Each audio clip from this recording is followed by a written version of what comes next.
Karın, karın, karın.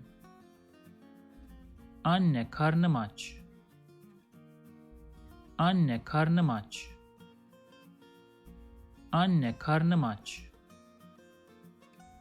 Dayanılmaz karın ağrım var. Dayanılmaz karın ağrım var. Dayanılmaz karın ağrım var. Adam karnını kaşıyor. Adam karnını kaşıyor. Adam karnını kaşıyor. If you like this video, please subscribe to my channel below for more videos on Turkish grammar, vocabulary, and pronunciation. Also, if you think this video can benefit somebody else, please share it with them.